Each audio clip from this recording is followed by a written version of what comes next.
भोले बाबा के सत्संग के बाद चरण रज लेने टूट पड़ी थी भीड़। जो गिरा फिर नहीं उठा, ऊपर से गुजरते गए लोग, चली गई 121 की जान। नमस्कार, मेरे चैनल में आपका स्वागत है। आज की इस वीडियो में हम हाथरस में घटी दुखद घटना के बारे में विस्तार रूप से बात करने वाले हैं, तो आप इस वीडियो को अंत तक जरूर देखिएगा। उत्तर प्रदेश के हाथरस जिले के सिकंदराबाद क्षेत्र में मंगलवार 2 जुलाई को बड़ा हादसा हो गया। यहाँ साकार हरि बाबा का एक दिवसीय सत्संग चल रहा था। वहाँ पर बच्चों के साथ महिलाएं और पुरुष बाबा का प्रवचन सुनने आए थे। लगभग 1:45 सत्संग खत्म हुआ। बाबा के अनुयायी बाहर सड़क की ओर जाने लगे, तभी भगदड़ मच गई। भगदड़ के विषय में बहुत सारी थ्योरीज सामने आ रही है, जिनमें से पहली थ्योरी तो ये कहती है लोग बाबा के पैरों की धूल लेने के लिए उनके काफिले के पीछे भागे और इससे भगदड़ मच गई। दूसरी थ्योरी ये कहती है कि बाबा के सत्संग में सेवादारों ने लोगों के ऊपर पानी की बौछार की, जिससे कच्ची मिट्टी होने के कारण वहाँ पे फिसलन आई, फिसल कर गिरने लगी। तीसरी थ्योरी यह कहती है कि बाबा के गार्ड्स ने लोगों के साथ धक्का मुक्की की। लेकिन कहा जाता है कि बाबा के दरबार के पास एक रंगोली बनती है और बाबा उसमें पैर रख के गुजरते हैं। कथा समाप्त होने के बाद तो लोग उसी रंगोली की धूल लेने के लिए भागते हैं, जिसको देखते हैं वहाँ के सेवादारों ने उनके ऊपर पानी की बौछार कर दी। पानी की बौछार करने के बाद और अफरा तफरी मच गई। लोगों को बाबा के काफिले की ओर आते देखकर गार्ड्स उनके ऊपर धक्का मुक्की करने लगे, जिसके कारण उतने लोगों की जान चली गई। बताया जा रहा है हादसे में अब तक 121 लोगों की मौत की खबर है। हालांकि सत्संग कराने वाले बाबा फरार है। योगी सरकार ने हादसे के आरोपियों के खिलाफ सख्त कार्रवाई का आश्वासन दिया है। लेकिन सवाल ये है कि भोले बाबा है कौन? कैसे हाथरस में ये बड़ा हादसा हो गया? इस बड़े हादसे के बाद हर शख्स यह जानना चाहता है कि आखिर कथावाचक नारायण साकार हरि बाबा उफ भोले है कौन, जिसने सत्संग की इतनी ज़्यादा तादाद में अनुयायी पहुंचे थे। समाचार एजेंसियों द्वारा बताया जाता है कि कासगंज के पटियाली थाना क्षेत्र के बहादुर नगर के निवासी भोले बाबा का असली नाम सूरजपाल सिंह है, जिसकी उम्र लगभग 70 वर्ष है और उसकी शादी हो चुकी है। हालांकि उसकी कोई संतान नहीं है, इसलिए उसने एक बच्ची को गोद लिया था, लेकिन उसकी भी मौत कैंसर की वजह से हो गई। उसके सत्संग में हमेशा उसके साथ एक महिला बैठती थी। लोगों को ऐसा लगता था कि वह उसकी पत्नी होगी, लेकिन कई मीडिया रिपोर्ट्स के अकॉर्डिंग जो महिला उसके साथ मंच पर बैठती थी वह उसकी पत्नी नहीं बल्कि उसकी मामी है। सूरजपाल 3 भाई हैं, जिनमें से एक की मौत हो चुकी है और सूरजपाल खुद को LIU यानी लोकल इन्वेस्टिगेशन यूनिट का पूर्व कर्मचारी बताता है और वह अपने समागम में बताते हैं कि नौकरी के दिनों में उसका मन बार बार अध्यात्म की तरफ भागता था, इसलिए नौकरी को बीच में छोड़कर सत्संग करने लगा।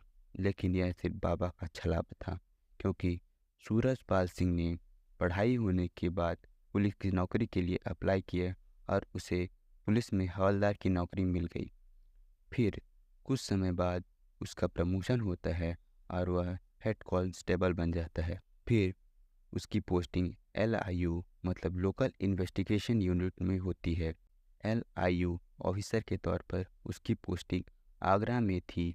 तब 1997 में उसके खिलाफ एक रेप केस होता है, जिसके लिए उसको जेल भी होती है और जेल जाने के कारण उसकी नौकरी से उसे हाथ धोना पड़ता है, मतलब उसे सस्पेंड कर दिया जाता है। जेल से छूटने के बाद उसके पास नौकरी नहीं थी, इसलिए बाबा को पैसों का कोई ना कोई जरिया ढूंढना था।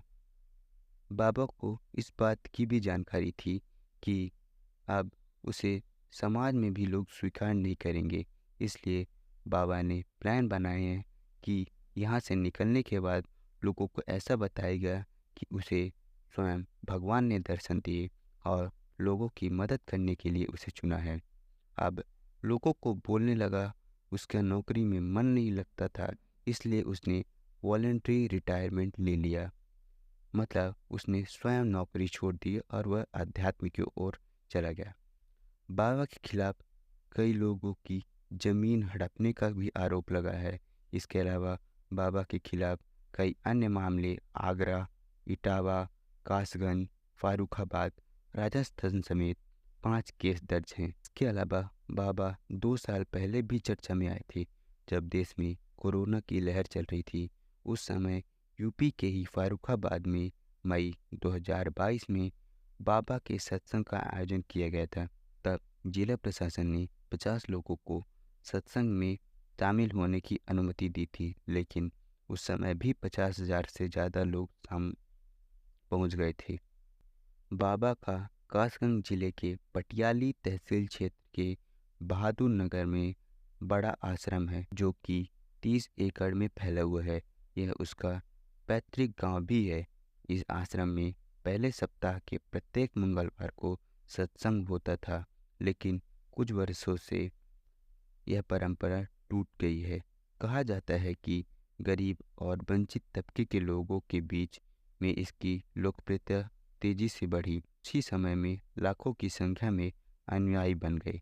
उत्तर प्रदेश के अलावा मध्य प्रदेश और राजस्थान में भी इसके अनुयायी फैले हुए हैं। जानकारों की ओर से बताया जाता है कि बाबा सिक्योरिटी के लिए वॉलंटियर रखते हैं, जो उनके सत्संग की व्यवस्था संभालते हैं। सूरजपाल कोई भगवाधारी बाबा नहीं, वह सूट पहनता है, महंगी घड़ी पहनता है, आमतौर पर सफ़ेद सूट टाई या फिर कुर्ता पैजामा पहनना पसंद करता है।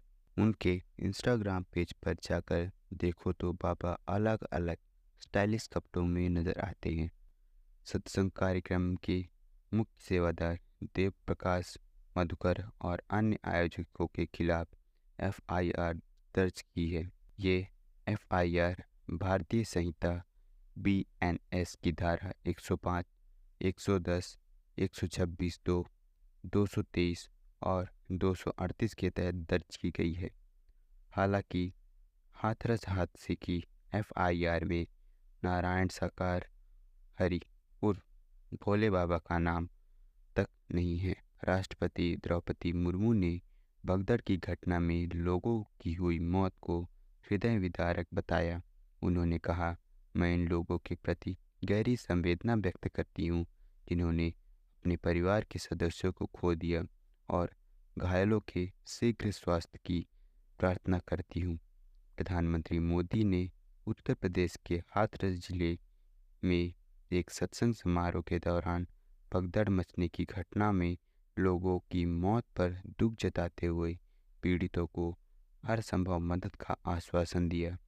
उत्तर प्रदेश के मुख्यमंत्री योगी आदित्यनाथ ने हादसे पर दुख व्यक्त किया। सत्संग के प्रवचनकर्ता वहां से मंच से उतर रहे थे तो उनकी तरफ अचानक भक्तों की भीड़ उन्हें छूने के लिए उधर जा रही थी और सेवादारों के द्वारा रोकने पर यह हादसा वहां पर घटित हुआ। घटना को देखते हुए प्रदेश के मुख्य सचिव और डीजीपी वहीं पर कैंप कर रहे हैं। मृतक के परिजन को 2-2 लाख रुपए की और गंभीर रूप से घायल परिवारों की नागरिकों के लिए भी 50-50 हजार रुपए की सहायता की घोषणा की है। राज्य सरकार इस पूरी घटना की तह में जाएगा। यह हादसा है या साजिश, यह भी हम इसकी तह में जाकर के इसको देखेंगे।